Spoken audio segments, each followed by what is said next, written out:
Hello everyone, मैं रमन कुमार रजक स्वागत करता हूं आप सभी का अपने यूट्यूब चैनल पर। दोस्तों, आज की चर्चा का विषय है जीडीएस टू पोस्टमैन एग्जाम और एमटीएस टू पोस्टमैन एग्जाम जो कि 2019 में हुआ था। आज हम इसे सॉल्व करेंगे और ये प्रीवियस ईयर क्वेश्चन पेपर की जो सीरीज चल रही है उसका पार्ट 2 है। इससे पहले हम लोग एक एमटीएस एग्जाम जो हुआ था 2020 में तमिलनाडु सर्कल में, उसको हम लोग सॉल्व कर चुके हैं और आज इस सीरीज का ये है पार्ट नंबर 2, यानी कि क्लास नंबर 2 है। और ये जो क्लास है वो पोस्टमैन एग्जाम, एमटीएस एग्जाम और पीए एग्जाम देने वाले सभी साथियों के लिए इम्पोर्टेंट हो सकती है, क्योंकि सिलेबस लगभग सब में समान सा ही है।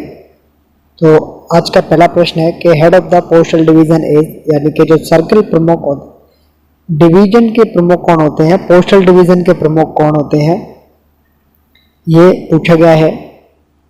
तो head of the postal division is divisional superintendent, यानी कि पोस्टल डिवीजन के हेड होते हैं सुपरिटेंडेंट ऑफ द पोस्ट। वहीं पूछा जाता है कि आरएमएस डिवीजन के हेड कौन होते हैं, तो आरएमएस डिवीजन के प्रमुख होते हैं आरएमएस के ही सुपरिटेंडेंट। तो इस प्रश्न के लिए सही आंसर हो जाएगा option number D, postal division के हेड होते हैं डिविजनल सुपरिटेंडेंट। क्वेश्चन नंबर 2 है, 2 में पूछा गया है कि पोस्टेज स्टैम्प्स चिपकाने का जो सही तरीका है वो किस नियम के तहत आता है, पीओ गाइड पार्ट फर्स्ट के। तो जो डाक टिकट चिपकाने का जो तरीका है वो पीओ गाइड पार्ट फर्स्ट के रूल नंबर 23 में दिया हुआ है, इसलिए इस प्रश्न के लिए सही आंसर हो जाएगा ऑप्शन नंबर सी। अगर किसी लिफाफे पर डाक टिकट चिपकानी हो तो उसका जो सही तरीका क्या है, यानी कि वो कहाँ पर चिपकाई जाती है, राइट हैंड साइड के टॉप कॉर्नर पर, या ऑप्शन नंबर बी में है राइट हैंड साइड के नीचे की ओर यानी कि बॉटम हैंड पर, ऑप्शन नंबर 3 में है लेफ्ट हैंड साइड के टॉप मोस्ट कॉर्नर पर, और ऑप्शन नंबर डी में है कि लेफ्ट साइड के बॉटम हैंड पर डाक टिकट चिपकाई जाती है। ये प्रश्न आपसे पूछा जाता है और ये इस प्रश्न का आंसर अगर आपको आता है तो कमेंट बॉक्स में देने का कोशिश करना इसका। क्वेश्चन नंबर 3 में है कि मैक्सिमम डिस्काउंट रेट क्या है स्पीड पोस्ट के संदर्भ में एक कॉरपोरेट कस्टमर के लिए। तो ध्यान रखने वाली बात यह है कि कॉरपोरेट कस्टमर के बारे में पूछा गया है, वॉक इन कस्टमर के बारे में नहीं पूछा गया है। स्पीड पोस्ट से संबंधित है और प्रश्न में पूछा गया है कि मैक्सिमम डिस्काउंट रेट क्या है, यानी कि अधिकतम सीमा क्या है छूट की स्पीड पोस्ट के मामले में। अगर कोई कॉर्पोरेट कस्टमर है तो उस केस में जो मैक्सिमम डिस्काउंट रेट है वो है 30%, यानी कि ऑप्शन नंबर बी हो जाएगा इस प्रश्न का सही आंसर। एक कॉर्पोरेट कस्टमर स्पीड पोस्ट के संदर्भ में 30% मैक्सिमम डिस्काउंट रेट उनको दी जाती है। क्वेश्चन नंबर 4 में पूछा गया है What is the delivery standard of an international speed post article booked for UK, यानी कि अगर यूनाइटेड किंगडम यूके के लिए कोई EMS या international speed post article book किया जाता है तो उसका जो डिलीवरी स्टैंडर्ड टाइम क्या है, यानी कि औसतन वो कितने समय में उसका वितरण हो जाता है। यानी कि पोस्ट ऑफिस इस संबंध में क्या कहता है कि अगर कोई EMS international speed post article UK के लिए बुक किया जाता है तो उसे कितने समय सीमा के अंतर्गत उसे डिलीवर्ड कर सकते हैं। तो इस मामले में इंडिया पोस्ट कहता है कि हमारी तरफ से डिलीवरी स्टैंडर्ड टाइम है वो है 2 से 6 दिन का, यानी कि मिनिमम 2 दिन लगेंगे किसी इंटरनेशनल स्पीड पोस्ट आर्टिकल को जो कि यूके के लिए बुक किया गया है, और मैक्सिमम उसके लिए 6 दिन का समय है। तो एक डिलीवरी स्टैंडर्ड पीरियड क्या है, 2 से 6 दिन का यूके के केस में। इस प्रश्न के लिए सही आंसर हो जाएगा ऑप्शन नंबर बी। वही अलग अलग देशों के लिए अलग अलग डिलीवरी स्टैंडर्ड टाइम है इंटरनेशनल स्पीड पोस्ट के मामले में। और इससे संबंधित प्रश्न आपसे ये पूछा जाता है कि अगर कोई इंटरनेशनल स्पीड पोस्ट है उसे अधिकतम कितने वजन तक, इंटरनेशनल स्पीड पोस्ट को अधिकतम कितने वजन तक उसे भेजा जा सकता है, यानी कि what is the maximum weight limit for a speed post with reference to international, यानी कि अगर किसी स्पीड पोस्ट को विदेश में भेजना हो तो मैक्सिमम कितने वजन तक का उसे भेजा जा सकता है। ये प्रश्न आपको कहाँ पर इसका जवाब देना है, आपको इसका जवाब देना है फिर से कमेंट बॉक्स में। नेक्स्ट क्वेश्चन नंबर 5 में पूछा गया है कि प्री मैच्योर क्लोजर और encashment is not possible in the case of, यानी कि अगर कोई खाता है, जैसे अगर कोई खाता है उसका कोई सर्टेन टाइम लिमिट है कि उसकी जो मैच्योरिटी टाइम है वो ऑलरेडी बताया हुआ है कि इतने समय में इस खाते का ये मैच्योरिटी टाइम है, यानी कि ओपनिंग के कुछ वर्ष बाद उसका मैच्योरिटी टाइम होता है। लेकिन एक पोस्ट ऑफिस ये भी सुविधा देता है कि आप लोग उसे प्री मैच्योर क्लोज करवा सकते हो, यानी कि जो टाइम लिमिट है मैच्योरिटी की उससे पहले भी आप लोग उसे क्लोज करवा सकते हो या उसका पैसा ले सकते हो, जिसे एनकैशमेंट कहते हैं। तो ये पूछा गया है कि इनमें से किस स्कीम के तहत प्री मैच्योर क्लोजर या एनकैशमेंट पॉसिबल नहीं है। तो senior citizen saving scheme, time deposit और रेकरिंग डिपॉजिट में प्री मैच्योर क्लोजर और एनकैशमेंट की सुविधा दी जाती है, लेकिन वहीं जो एनएससी के अकाउंट होते हैं 8th इशू वाले, जनरली उनमें प्री मैच्योर क्लोजर नहीं किया जाता है या उनका एनकैशमेंट नहीं किया जाता है। इसलिए इस प्रश्न का सही आंसर हो जाएगा option number A. Question number 6 में पूछा गया है कि प्रधानमंत्री सुरक्षा बीमा योजना में जो एक्सीडेंटल इंश्योरेंस कवर मिलता है वो किसके द्वारा दिया जाता है। तो वो प्रोवाइड करवाया जाता है एनआईसी के द्वारा। ऑप्शन नंबर बी हो जाएगा इस प्रश्न का सही आंसर। प्रधानमंत्री सुरक्षा बीमा योजना के संबंध में अगर किसी व्यक्ति को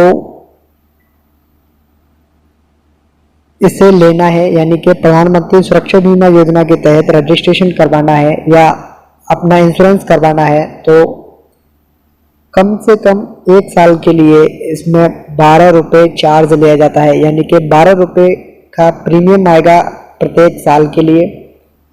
और एज लिमिट क्या है कि मिनिमम 18 साल और मैक्सिमम 70 वर्ष वाला व्यक्ति इसमें पार्टिसिपेट कर सकता है। तीसरा इसका फीचर क्या है, ये एक एक्सीडेंटल कवरेज प्रदान करता है, यानी कि ये एक एक्सीडेंटल इंश्योरेंस कवर करता है।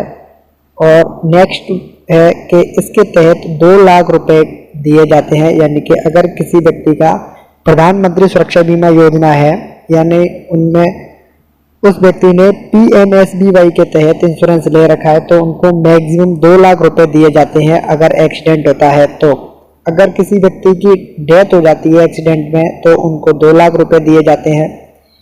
वहीं किसी व्यक्ति की दोनों आंखें, ध्यान रखने वाली बात है और ध्यान से सुनने वाली बात यह है कि अगर किसी व्यक्ति की दोनों आंखें खत्म हो जाती हैं और उनका इलाज नहीं किया जा सकता है और वो देखने लायक नहीं रहता है, या किसी व्यक्ति के दोनों हाथ या किसी व्यक्ति के दोनों पैर ऐसे कंडीशन में खराब होते हैं कि द्वारा उनके आंखों का इलाज नहीं हो सकता, हाथों का इलाज नहीं हो सकता, पैरों का इलाज नहीं हो सकता, यानी वो पूरी तरीके से डैमेज हो जाते हैं।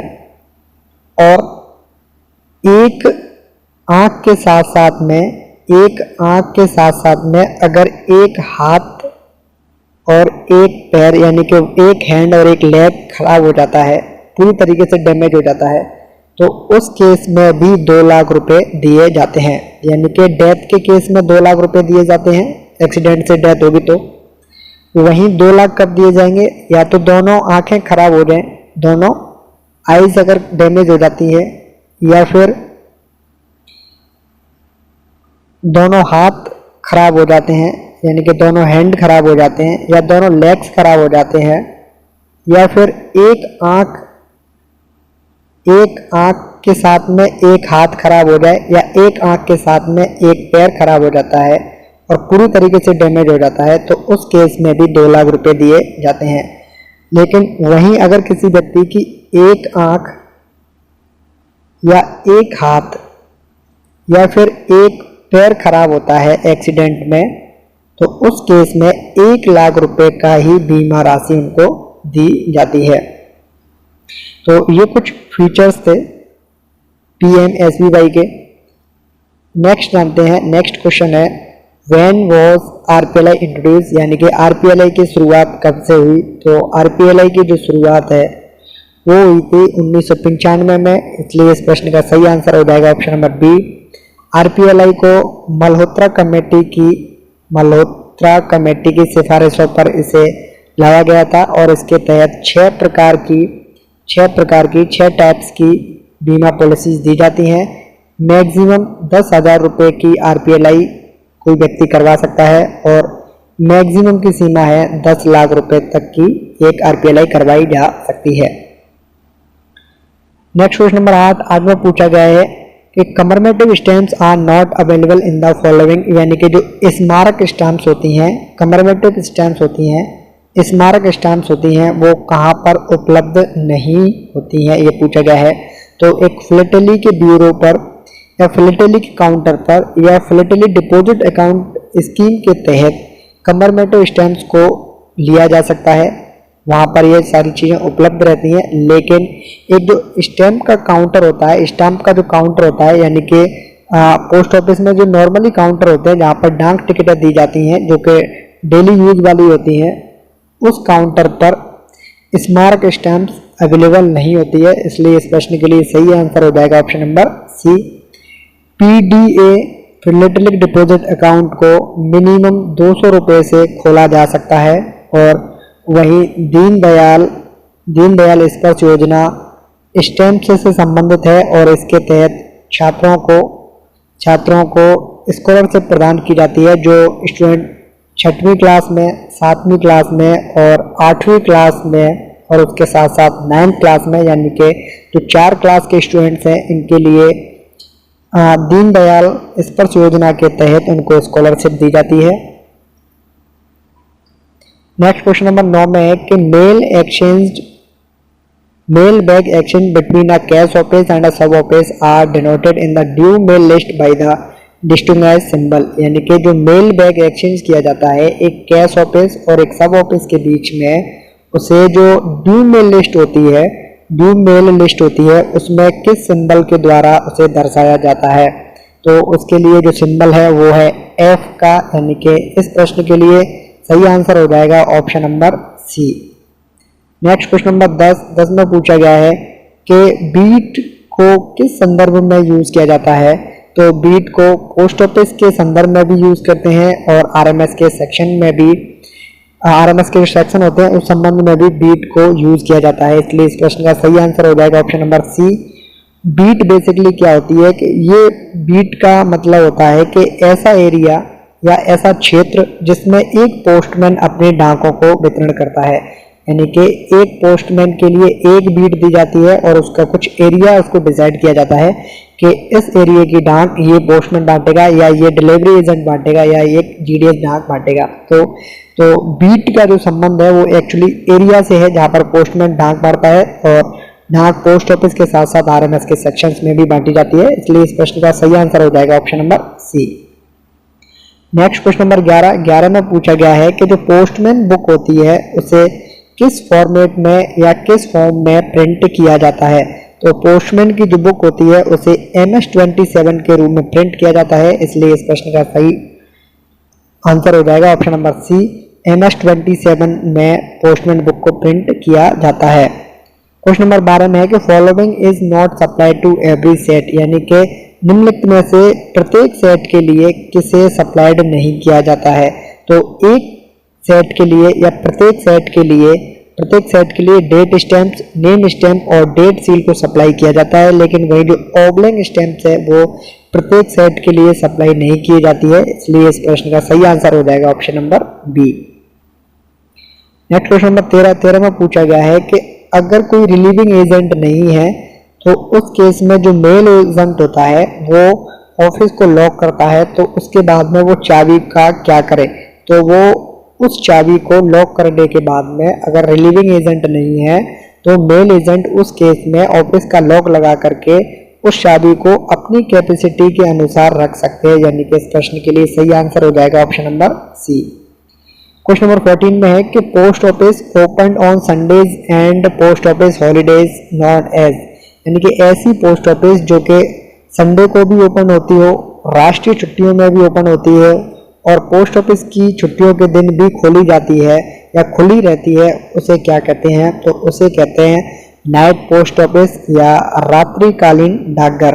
और रात्रिकालीन डाकघरों के संबंध में जो एक्स्ट्रा इंफॉर्मेशन है वो ये है कि हेड ऑफ द सर्किल के द्वारा, सर्किल प्रमुख जिसे सीपीएमजी कहते हैं, उनके द्वारा सामान्यतः इनके समय का निर्धारण किया जाता है। डायरेक्टर जनरल, महानिदेशक डाकघर के जो होते हैं, डीजी पोस्ट होते हैं, डायरेक्टर जनरल होते हैं, महानिदेशक होते हैं, उनके द्वारा इनके समय में यानी कि रात्रिकालीन डाकघरों के समय में बढ़ोतरी की जाती है और उसे बढ़ा करके रात 8:30 बजे तक उसे ओपन करवाया जा सकता है और इस दौरान जो डायरेक्टर जनरल कहते हैं उन कामों को किया जाता है। और ये संडे को भी खुले रहते हैं, पोस्ट ऑफिस की छुट्टियों के दिन भी खुले रहते हैं और राष्ट्रीय छुट्टियों के दिन भी खुले रहते हैं। इसलिए इस प्रश्न के लिए सही आंसर क्या हो जाएगा? Option number C. Question number 15 में पूछा गया है कि बीएनपीएल का पूरा नाम क्या है। तो बीएनपीएल का पूरा नाम क्या है, या फिर यूं कहें कि बीएनपीएल का मतलब क्या है। तो बीएनपीएल का फुल फॉर्म है बुक नाउ पे लेटर, यानी कि अभी बुक करें और बाद में भुगतान करें।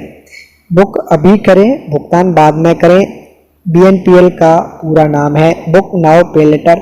ऑप्शन नंबर ए हो जाएगा इस प्रश्न के लिए सही आंसर। क्वेश्चन नंबर 16 में पूछा गया है कि what is the discount for walk in customer who books speed post article for ₹50,000। यानी कि अगर कोई वॉक इन कस्टमर है, प्रश्न नंबर 2 में पूछा गया था कॉर्पोरेट कस्टमर के बारे में, यहाँ पर पूछा गया है वॉक इन कस्टमर के मामले में। तो वॉक इन कस्टमर है जो कि एक दिन में 50,000 रुपए की स्पीड पोस्ट आर्टिकल बुक करता है, तो उसके लिए क्या छूट दी जाती है। तो वॉक इन कस्टमर के केस में 2,000 रुपए से लेकर के अगर कोई व्यक्ति एक दिन में 1 लाख रुपए तक की स्पीड पोस्ट बुक कराता है तो उसे मैक्सिमम 5% की छूट दी जाती है। तो 50,000 रुपए की बुक कराएगा अगर कोई स्पीड पोस्ट, तो उसके लिए 5% की छूट दी जाएगी और 50,000 का 5% जब निकालेंगे तो आएगा 2,500 रुपए, यानी कि ऑप्शन नंबर ए हो जाएगा इस प्रश्न के लिए सही आंसर। वहीं अगर कोई व्यक्ति वॉक इन कस्टमर वाला अगर कोई वॉक इन कस्टमर है जो कि 1 लाख रुपए से ज़्यादा की स्पीड पोस्ट आर्टिकल एक दिन में देता है, तो उसके लिए 10% की छूट दी जाती है। नेक्स्ट क्वेश्चन नंबर 17 में पूछा गया है कि जो एक्सप्रेस पार्सल्स के होते हैं या एक्सप्रेस पार्सल का कोई आर्टिकल है तो उसे कहाँ पर डिलीवर्ड किया जाता है। तो एक्सप्रेस पार्सल के आर्टिकल को कस्टमर के दरवाजे तक वितरित किया जाता है, यानी कि ऑप्शन नंबर ए हो जाएगा इस प्रश्न के लिए सही आंसर। क्वेश्चन नंबर 18 में पूछा गया है कि अगर कोई पेई है, address of the payee of an EMO which has not been paid can be change on payment of second commission equal to. Basically इसमें यह पूछा गया है कि एक ईएमओ है, एक इलेक्ट्रॉनिक मनी ऑर्डर है और उसके जो पेई है, एड्रेस ऑफ द पेई, यानी कि जो पेई कहते हैं उस व्यक्ति को जिसको ईएमओ मिलने वाला है। पेई कहते हैं उस व्यक्ति को जिसको ईएमओ मिलने वाला है और रेमिटर कहते हैं जो ईएमओ बुक करता है या भेजता है उसे कहते हैं। तो अगर पेई के एड्रेस में अगर चेंज करना है, यानी कि एक ईएमओ किसी पेई के एड्रेस पर भेजा गया, मान लेते हैं उसका एड्रेस X है और उसमें चेंज कुछ करना है तो उसके लिए कितना चार्ज देना होगा, बेसिकली प्रश्न में ये पूछा गया है। तो अगर एड्रेस में चेंज करना है तो उस केस में किसी भी प्रकार का एक्स्ट्रा चार्ज नहीं लिया जाता है, यानी कि without additional charge on remitter ये काम किया जा सकता है। तो ऑप्शन नंबर ए हो जाएगा इस प्रश्न के लिए सही आंसर। नेक्स्ट क्वेश्चन नंबर 19 में पूछा गया है कि निम्नलिखित में से कौन सी वस्तु है जो इंलैंड पोस्ट के मामले में या इंलैंड पोस्ट के माध्यम से उसे वितरित नहीं किया जा सकता हो। यानी कि प्रोहिबिटेड का मतलब होता है निषिद्ध वस्तुएं, यानी कि ऐसे आर्टिकल जिन्हें ट्रांसमिट नहीं किया जा सकता है। लेकिन वहीं अगर पूछा जाए कि नहीं, यानी कि नॉट प्रोहिबिटेड, मतलब एक नेगेटिव नॉट से आ जाएगा और दूसरा प्रोहिबिटेड नेगेटिव शब्द प्रोहिबिटेड है, यानी कि एक शब्द नॉट नेगेटिव शब्द हो गया, प्रोहिबिटेड का मतलब ही नेगेटिव है, तो बेसिकली इसका जो पूछा गया है आंसर वो है पॉजिटिव, यानी कि ऐसी कौन सी वस्तु है जिसे ट्रांसमिट किया जा सकता है। तो एक्सप्लोजिव यानी कि ऐसी चीज जो कि बम विस्फोट वगैरह होते हैं जिनसे खतरा बना रहता है उन्हें ट्रांसमिट नहीं किया जा सकता। लिविंग क्रिएचर यानी कि गॉड ने जिन चीज़ों को बनाया है जिनमें जान है, जैसे कि जानवर है या इंसान है, ऐसा कोई भी चीज़ जिनमें जान है यानी कि लिविंग क्रिएचर है, उनको भी इनलैंड पोस्ट के माध्यम से ट्रांसमिट नहीं किया जा सकता है। और इनडिसेंट आर्टिकल का मतलब होता है अशोभनीय आर्टिकल, ऐसी आर्टिकल जो कि भद्दा हो, जिस पर कुछ ऐसी चीज लिखी हो जो कि शोभा योग्य नहीं हो, तो ऐसे आर्टिकल को भी प्रोहिबिटेड किया जाता है। तो आंसर क्या होगा, इसका आंसर होगा शार्प इंस्ट्रूमेंट प्रॉपर्ली प्रोटेक्टेड। अगर यहाँ पर होता सिर्फ और सिर्फ शार्प इंस्ट्रूमेंट तो भी इन्हें इनलैंड पोस्ट के माध्यम से ट्रांसमिट नहीं किया जा सकता है, लेकिन अगर उसे प्रॉपर तरीके से प्रोटेक्ट कर दिया जाए, उसे प्रॉपर तरीके से उसे पैकिंग कर दी जाए, तो इनलैंड पोस्ट के माध्यम से इसे ट्रांसमिट किया जा सकता है। तो इस प्रश्न के लिए सही आंसर क्या हो जाएगा, ऑप्शन नंबर डी हो जाएगा। शार्प इंस्ट्रूमेंट प्रॉपर्ली प्रोटेक्टेड अगर है तो उन्हें इनलैंड पोस्ट के माध्यम से ट्रांसमिट किया जा सकता है। अगर यहाँ पूछा जाता है which of the following is prohibited, यानी कि निम्नलिखित में से कौन सी चीज को ट्रांसमिट नहीं किया जा सकता है, अगर ये पूछा जाता तो उसके लिए आंसर होते ये तीनों। यहाँ पर पूछा गया है नॉट प्रोहिबिटेड यानी कि उन्हें ट्रांसमिट किया जा सकता है, ये पूछा गया है, तो ट्रांसमिट इसे किया जा सकता है। क्वेश्चन नंबर 20 में पूछा गया है कि कंपनसेशन, अगर कोई इंटरनेशनल आर्टिकल है, अगर कोई विदेश का कोई आर्टिकल है, फॉरेन का कोई आर्टिकल है, अगर वो खो जाता है किसी कारणवश, तो उस संबंध में कितनी क्षतिपूर्ति दी जाती है, कितना कंपनसेशन दिया जाता है। तो उस केस में 30 एसडीआर कंपनसेशन के रूप में चुकाए जाते हैं अगर कोई इंटरनेशनल आर्टिकल खो जाता है। तो ऑप्शन नंबर बी हो जाएगा इस प्रश्न के लिए सही आंसर। वहीं एसडीआर का पूरा नाम क्या है, तो एसडीआर का पूरा नाम है स्पेशल ड्राइंग राइट्स, ये इसकी फुल फॉर्म है। नेक्स्ट क्वेश्चन नंबर 21 में पूछा गया है कि एक ब्रांच ऑफिस निम्नलिखित में से किससे डायरेक्ट अकाउंट में होती है, यानी कि बेसिकली ये है कि एक ब्रांच पोस्ट ऑफिस होती है वो किससे जुड़ी होती है। तो एक ब्रांच पोस्ट ऑफिस होती है वो हेड ऑफिस से भी जुड़ी होती है और वो सब ऑफिस से भी जुड़ी हो सकती है। बेसिकली ये है कि branch office head post office से भी लगती हैं कुछ, यानी कि कुछ हेड ऑफिस के अंतर्गत भी आती हैं और कुछ सब ऑफिस के अंतर्गत भी आती हैं। इसलिए इस प्रश्न के लिए सही आंसर क्या हो जाएगा, ऑप्शन नंबर सी हो जाएगा इस प्रश्न के लिए सही आंसर कि एक ब्रांच पोस्ट ऑफिस सब ऑफिस से भी जुड़ी हो सकती है और वो हेड ऑफिस से भी जुड़ी हो सकती है। इसलिए इस प्रश्न के लिए सही आंसर हो जाएगा option number C. Question number 22 में है कि अगर कोई आर्टिकल जिस पर एड्रेस कहाँ का है, एड्रेस तो है नागपुर का, लेकिन उसे कहाँ पर सेंड कर दिया गया है, भोपाल सेंड कर दिया जाता है, तो ऐसे आर्टिकल्स को क्या कहते हैं। तो ऐसे आर्टिकल्स को कहते हैं मिस डायरेक्टेड आर्टिकल्स, यानी कि ऑप्शन नंबर ए हो जाएगा इस प्रश्न के लिए सही आंसर।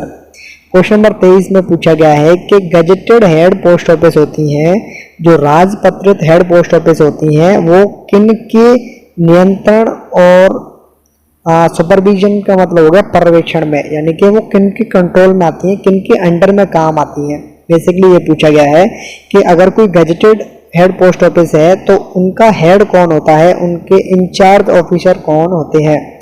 तो इससे संबंधित ये है कि अगर कोई फर्स्ट क्लास की हेड ऑफिस है, अगर कोई फर्स्ट क्लास की हेड ऑफिस है तो उसका इंचार्ज कौन होता है, तो उसका इंचार्ज होता है सीनियर टाइम स्केल ऑफिसर। उनका इंचार्ज कौन होता है, सीनियर टाइम स्केल ऑफिसर। एक फर्स्ट क्लास की हेड ऑफिस का इंचार्ज होता है सीनियर टाइम स्केल ऑफिसर, और सीनियर टाइम स्केल ऑफिसर को क्या कह सकते हैं, उन्हें कह सकते हैं चीफ पोस्ट मास्टर उन्हें कह सकते हैं। और एक सेकंड क्लास की जो हेड ऑफिस होती है, सेकंड क्लास की जो हेड ऑफिस होती है, उनके जो इंचार्ज होते हैं वो होते हैं ग्रुप बी के ऑफिसर, ग्रुप बी के ऑफिसर। और वो कौन हो सकते हैं, तो वो हो सकते हैं सीनियर सुपरडेंट, यानी कि सेकंड क्लास की हेड पोस्ट ऑफिस के इंचार्ज सीनियर सुपरडेंट होते हैं, फर्स्ट क्लास की हेड ऑफिस के इंचार्ज होते हैं चीफ पोस्ट मास्टर। वहीं गजेटेड हेड पोस्ट ऑफिस के इंचार्ज कौन होते हैं, तो वो होते हैं ग्रुप बी के पोस्ट मास्टर, यानी कि ऑप्शन नंबर सी हो जाएगा इस प्रश्न के लिए सही आंसर। क्वेश्चन नंबर 24 में पूछा गया है कि जो विलेज के पोस्टमैन होते हैं, गाँवों में जो पोस्टमैन होते हैं, उन्हें क्यों एम्प्लॉयड किया जाता है, उन्हें क्यों एक तरीके से कहें उन्हें क्यों लगाया जाता है, उनकी ड्यूटी क्या होती है, बेसिकली ये पूछा गया है। तो एक जो विलेज का पोस्टमैन होता है, गांवों का जो पोस्टमैन होता है, उसे इसलिए लगाया जाता है कि वो कुछ आर्टिकल्स जो कि होते हैं वो लिमिट से ज़्यादा, यानी कि delivered article beyond the limit of his beat. Basically ये है कि जो सिटी में पोस्टमैन होते हैं, बेसिकली जो पोस्टमैन होते हैं उनके लिए कुछ बीट्स होती हैं, और उन बीट्स के अलावा जितना भी एरिया है गाँवों में वो जाता है विलेज पोस्टमैन के लिए।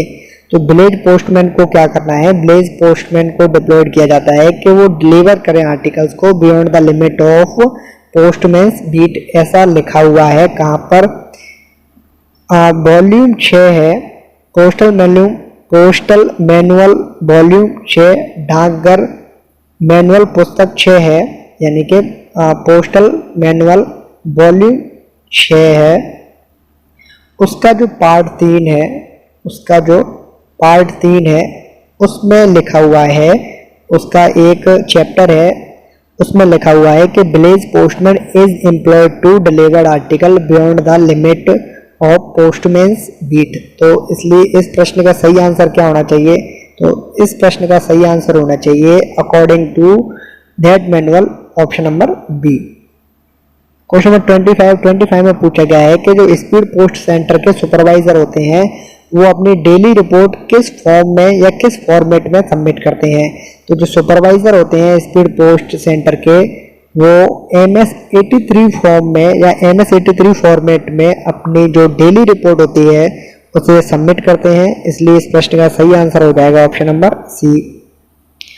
क्वेश्चन नंबर 26 में पूछा गया है कि वेस्ट बंगाल सर्किल का जो कार्य क्षेत्र है वो कहाँ तक है। तो वेस्ट बंगाल सर्किल के अंतर्गत वेस्ट बंगाल राज्य के अलावा सिक्किम, अंडमान और निकोबार के जो द्वीप हैं वहाँ तक इनका एरिया है, यानी कि एक वेस्ट बंगाल सर्किल है। वेस्ट बंगाल का जो पोस्टल सर्किल है वो वेस्ट बंगाल राज्य के अलावा सिक्किम और अंडमान और निकोबार जो द्वीप हैं वहां तक एरिया कवर करता है, यानी कि ऑप्शन नंबर डी हो जाएगा इस प्रश्न के लिए सही आंसर।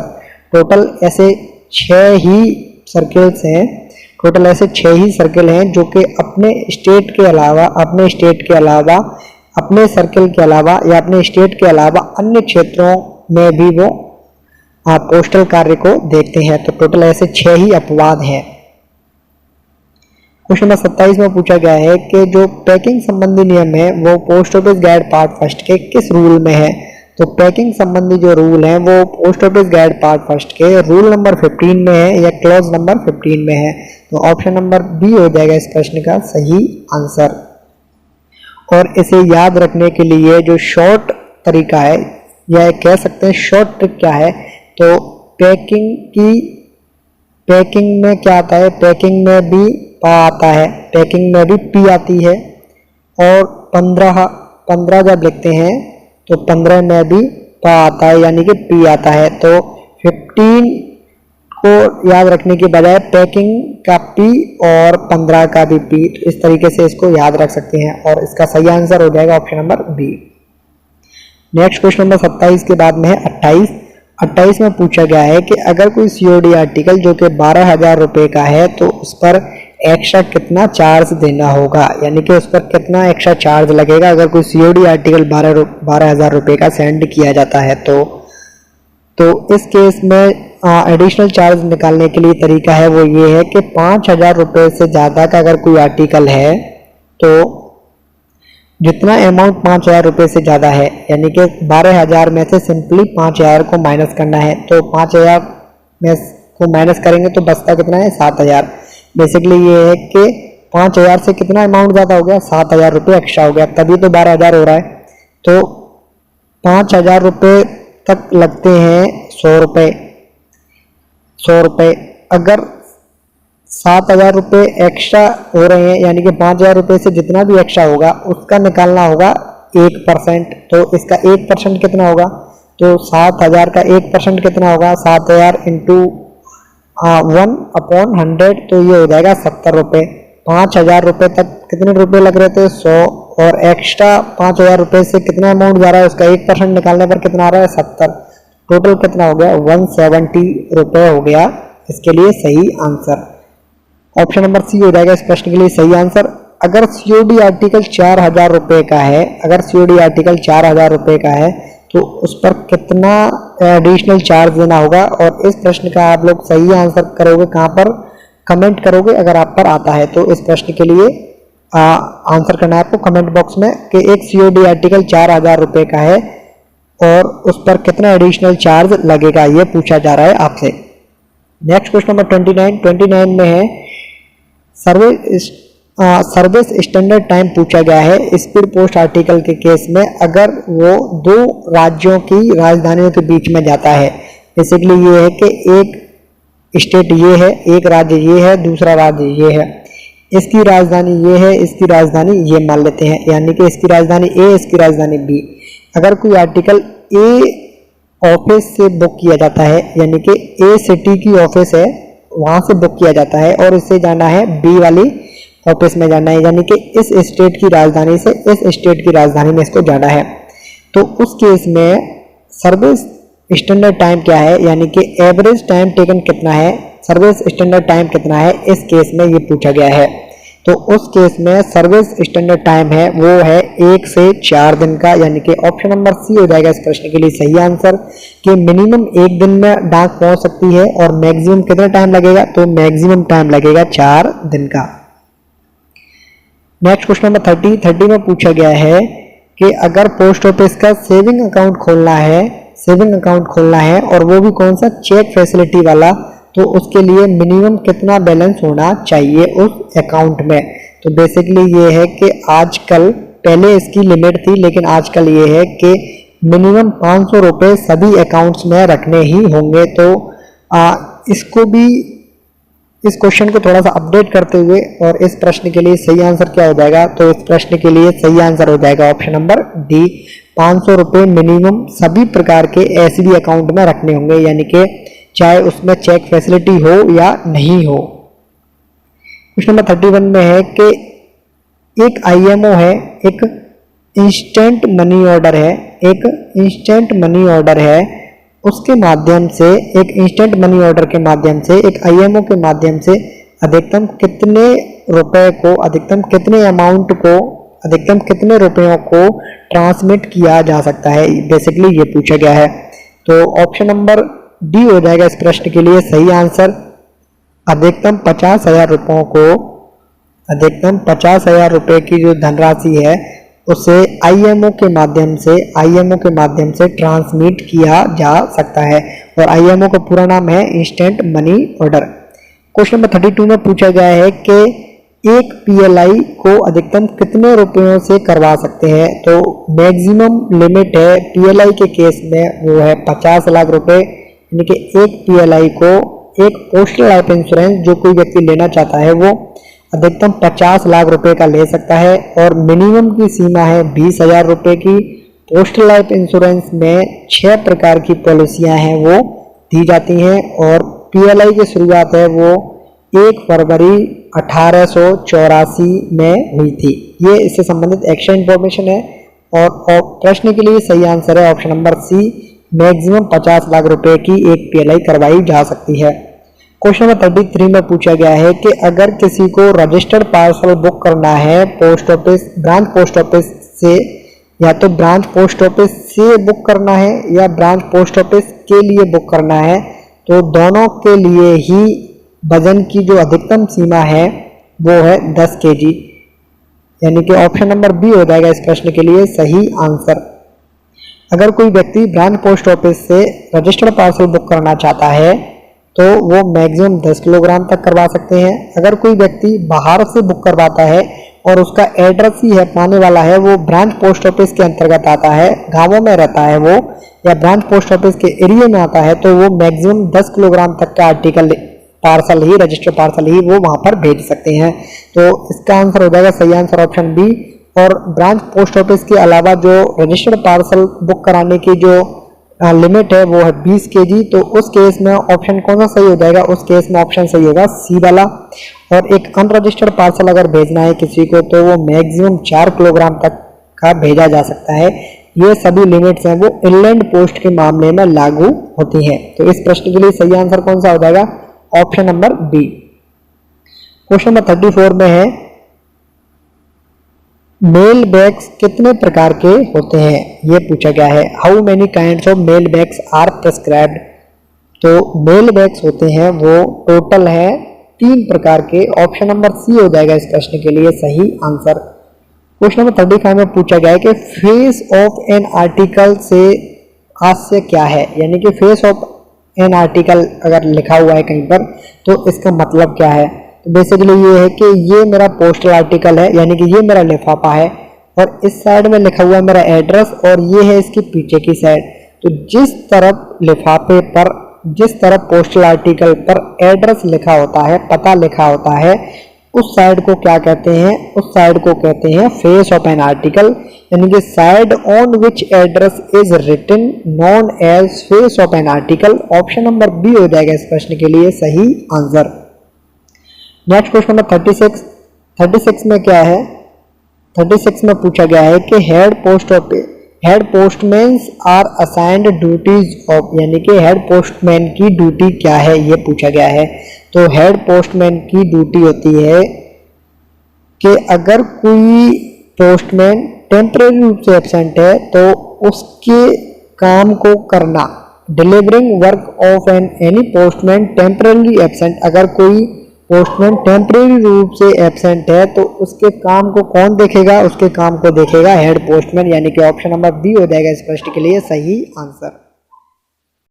हेड पोस्टमैन की ड्यूटी जानने के बाद में कि हेड पोस्टमैन की ड्यूटी होती है कि वो डिलीवरिंग वर्क काम करते हैं, डिलीवरी का जो काम है, अगर कोई पोस्टमैन एब्सेंट होता है तो उनके काम को देखते हैं।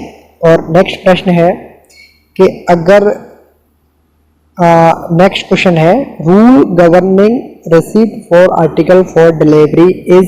बेसिकली ये पूछा गया है कि एक रूल है receipt for articles for delivery जो कि post office manual volume 6 part 3 में है, यानी कि पोस्टल मैनुअल वॉल्यूम 6 पार्ट 3 में एक रूल है receipt for articles for delivery. वो कौन से नंबर के रूल में है ये पूछा गया है। तो rule governing receipt for article for delivery is described in rule number 113 of post office manual volume 6 part 3। तो रूल नंबर 113 है, रूल नंबर 113 है, उसमें ये बताया गया है कि receipt for articles for delivery. और ये रूल नंबर 113 कहाँ का है? ये है पोस्टल मैनुअल वॉल्यूम 6 का पार्ट 3 का। क्वेश्चन नंबर 38 में पूछा गया है कि की होती है केज टीवी की, उसे किस तरीके से फॉरवर्ड किया जाता है। तो जो चाबी होती है, की होती है केज टीवी की, केज टीवी की जो की होती है, चाबी होती है, उसे एक शील्ड कवर में फॉरवर्ड किया जाता है, यानी कि ऑप्शन नंबर डी हो जाएगा इस प्रश्न के लिए सही आंसर। और नेक्स्ट क्वेश्चन नंबर 39 में पूछा गया है कि head of the first class head office is known as, यानी कि जो फर्स्ट क्लास की जो हेड ऑफिस होते हैं उसके प्रमुख को क्या कहते हैं। तो इनके प्रमुख कौन होते हैं? तो इनके प्रमुख होते हैं scale time, senior time scale officer इनके हेड होते हैं। और उन्हें क्या कहते हैं? उन्हें कहते हैं चीफ पोस्ट मास्टर, यानी कि ऑप्शन नंबर सी हो जाएगा इस प्रश्न के लिए सही आंसर। क्वेश्चन नंबर 40 में पूछा गया है कि PO guide part first, post office guide part first का एक रूल है रिफ्यूजल ऑफ आर्टिकल, वो किस रूल में है? तो refusal of article PO guide part first के रूल नंबर 50 में दिया हुआ है, यानी कि ऑप्शन नंबर बी हो जाएगा इस प्रश्न का सही आंसर। अगर रिफ्यूजल ऑफ एन आर्टिकल अगर पढ़ना है पीओ गाइड पार्ट फर्स्ट का, तो उसके लिए क्लॉज नंबर 50 या रूल नंबर 50 में जाना होगा। और क्वेश्चन नंबर 41 में है कि what is the tariff for 230 gram speed post article booked for a distance of 600 kilometre from the office of booking. यानी कि मान लेते हैं कि ऑफिस ऑफ बुकिंग ये है, स्पीड पोस्ट आर्टिकल का वजन है 230 ग्राम और इसे जाना है इस ऑफिस से, बुकिंग ऑफिस से 600 किलोमीटर की दूरी पर।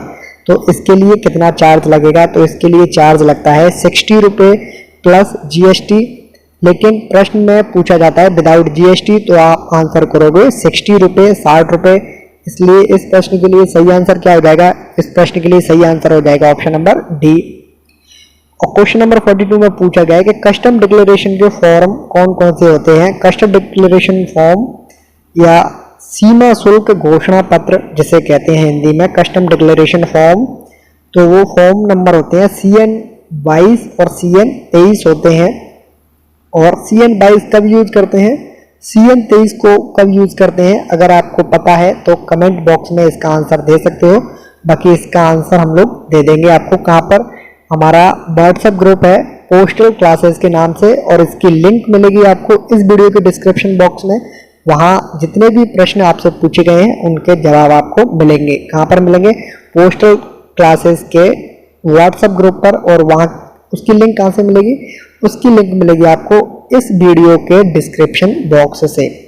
तो CN 22 और CN 23 को यूज किया जाता है किसके लिए? कस्टम डिक्लेरेशन फॉर्म के लिए। इसलिए इस प्रश्न का सही आंसर क्या हो जाएगा? इस प्रश्न के लिए सही आंसर हो जाएगा option number A.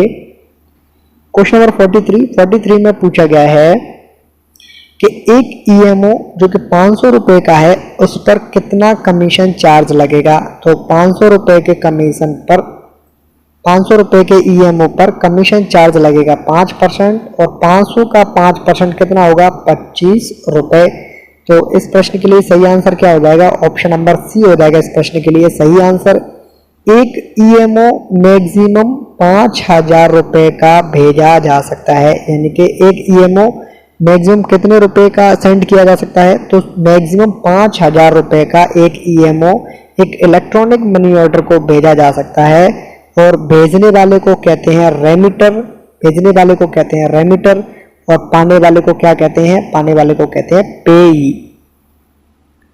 Question number 44 में पूछा गया है कि APY है, अटल पेंशन योजना है, वो किन के लिए है, यानी कि किन आयु वर्ग के लोगों के लिए अटल पेंशन योजना को खोला गया है, या कौन कौन से ऐसे लोग हैं या कौन कौन से आयु वर्ग के लोग हैं जो APY में पार्टिसिपेट कर सकते हैं। तो अटल पेंशन योजना में पार्टिसिपेट करने के लिए, भाग लेने के लिए या उसकी सुविधाओं को लेने के लिए कम से कम एक व्यक्ति की उम्र 18 वर्ष होनी चाहिए, और मैक्सिमम कितनी लिमिट होनी चाहिए? मैक्सिमम एज की जो लिमिट है वो है 40 वर्ष से कम का नहीं होना चाहिए, यानी कि 18 प्लस और 40 से कम। ऑप्शन नंबर सी हो जाएगा इस प्रश्न के लिए सही answer. 18 years and is below 40 years, यानी कि 40 वर्ष से कम उम्र का व्यक्ति 18 वर्ष से ज्यादा के व्यक्ति APY के लिए एलिजिबल होता है। क्वेश्चन नंबर 45 में पूछा गया है कि टोटल पोस्टेज चार्ज कितना लगेगा अगर कोई रजिस्टर्ड इनलैंड लेटर कार्ड है, यानी कि अगर कोई ILC है, इनलैंड लेटर कार्ड है, तो उसके लिए टोटल पोस्टेज चार्ज कितना लगेगा ये पूछा गया है। और इसमें दो प्रश्न बनते हैं, और बाय मिस्टेक इसमें दो ऑप्शन, यानी कि इस प्रश्न के दो आंसर होंगे। कैसे होंगे? अगर यहाँ पर इनलैंड लेटर है, यानी कि अगर इसका मतलब सिर्फ और सिर्फ पत्र से है, तो इस पर कितना रुपया लगेगा? तो इस पर मिनिमम से मतलब अगर लेटर है मिनिमम 20 ग्राम का है, मिनिमम 20 ग्राम का है, कम से कम एक लेटर का वजन 20 ग्राम का है, 20 ग्राम का है कम से कम, तो उस पर लगेंगे 17 रुपये रजिस्ट्रेशन चार्ज, 5 रुपये पोस्टेज, यानी कि टोटल लगेंगे 22 रुपये। अगर इनलैंड लेटर कार्ड है, ILC है, इनलैंड लेटर कार्ड है, तो उस पर 17 रुपये तो लगते हैं किसके? रजिस्ट्रेशन चार्ज के और 2.50 रुपये यानी कि 2.5 रुपये किसके लगते हैं, 2.5 रुपये लगते हैं उसके खुद की कीमत होती है एक इंलैंड लेटर कार्ड की। तो टोटल कितना चार्ज लगेगा, अगर ILC है रजिस्टर्ड तो टोटल लगेंगे 19.50 रुपये। अगर वो सिर्फ इंलैंड लेटर है और उसका वजन 20 ग्राम तक का है तो उस पर लगेंगे 22 रुपये। और मैं इस प्रश्न को थोड़ा सा सुधारते हुए यहाँ पर लिखता हूँ इंलैंड लेटर कार्ड, तो इसका आंसर हो जाएगा option number C. Option number C हो जाएगा इस प्रश्न के लिए सही आंसर। क्वेश्चन नंबर 46 में पूछा गया है कि निम्नलिखित में से कौन ऐसा व्यक्ति है जो कि एक हेड पोस्ट ऑफिस का इंचार्ज ऑफिसर नहीं हो सकता है। तो हेड पोस्ट ऑफिस के इंचार्ज ऑफिसर हो सकता है पोस्ट मास्टर हो सकता है, सीनियर पोस्ट मास्टर हो सकता है, चीफ पोस्ट मास्टर हो सकता है, लेकिन असिस्टेंट पोस्ट मास्टर एक पोस्ट ऑफिस का, एक हेड पोस्ट ऑफिस का इंचार्ज ऑफिसर नहीं हो सकता है। इसलिए इस प्रश्न का सही आंसर हो जाएगा option number A. Question number 47 में पूछा गया है कि जो लेट लेटर होते हैं यानी कि ऐसे पत्र जो कि देरी से आते हैं, लेट लेटर जिन्हें कहते हैं, उन्हें कहाँ पर पोस्ट किया जा सकता है। तो उन्हें पोस्ट ऑफिस की खिड़की पर पोस्ट कर सकते हैं और मेल ऑफिस की जो खिड़की होती है वहाँ पर भी पोस्ट कर सकते हैं। लेटर बॉक्स होता है वहाँ पर, जो मेल ऑफिस होती है उसका जो लेटर बॉक्स है वहाँ पर भी पोस्ट कर सकते हैं, लेकिन कब कर सकते हैं, लेट फीस के भुगतान के बाद में पोस्ट कर सकते हैं। इसलिए इस प्रश्न का सही आंसर हो जाएगा option number D. Late letter can be presented at the window of the post office, at the window of the mail office and posted in the letter of the mail office. Question number 48 में है कि branch post office के प्रभारी अधिकारी कौन होते हैं, branch post office के इंचार्ज कौन होते हैं। तो एक हेड ऑफिस है, एक हेड ऑफिस है यानी कि पोस्ट ऑफिस को टोटल 3 भागों में बांटा गया है, हेड पोस्ट ऑफिस, सब ऑफिस और branch office. Head post office के इंचार्ज अधिकारी को क्या कहते हैं, हेड पोस्ट मास्टर। सब ऑफिस के इंचार्ज ऑफिसर को क्या कहते हैं, सब पोस्ट मास्टर। और ब्रांच पोस्ट ऑफिस के इंचार्ज अधिकारी को क्या कहते हैं, ब्रांच पोस्ट मास्टर। इसलिए इस प्रश्न का सही आंसर क्या हो जाएगा, ऑप्शन नंबर बी हो जाएगा इस प्रश्न के लिए सही आंसर, कि ब्रांच ऑफिस के प्रभारी अधिकारी होते हैं branch post master. Question number 49 में है कि एक विलेज पोस्टमैन जिसे एक रूट लिस्ट दी जाती है, प्रत्येक विलेज पोस्टमैन को, प्रत्येक गांव के डाकिये को एक रूट लिस्ट दी जाती है और वो रूट लिस्ट क्या दर्शाती है, तो एक रूट लिस्ट ये बताती है कि उस विलेज पोस्टमैन ने किन किन गांवों को विजिट किया है, उसका जो लेखा जोखा है या उसकी जो जवाबदेही है या उसकी जो जानकारी है वो मिलेगी रूट लिस्ट से। इसलिए इस प्रश्न के लिए सही आंसर क्या हो जाएगा, option number D. Route list में ये बताया जाता है कि विलेज पोस्टमैन के द्वारा कौन कौन से गांवों को विजिट किया गया। ऑप्शन नंबर डी हो जाएगा इस प्रश्न के लिए सही आंसर। नेक्स्ट क्वेश्चन नंबर 50 में पूछा गया है कि पोर्टफोलियो किन के लिए सप्लाई किए जाते हैं। तो पोर्टफोलियो सेक्शंस के लिए सप्लाई किए जाते हैं, इसलिए इस प्रश्न का सही आंसर हो जाएगा ऑप्शन नंबर डी। और इसी नोट पर डिपार्टमेंट के 50 क्वेश्चंस पोस्टमैन के एग्जाम में जो कि 2019 का पेपर है उसमें आए थे, उनको हमने सॉल्व कर दिया है। और इसी नोट पर इस वीडियो को करता हूं मैं एंड। ये है अंत इस वीडियो का। धन्यवाद।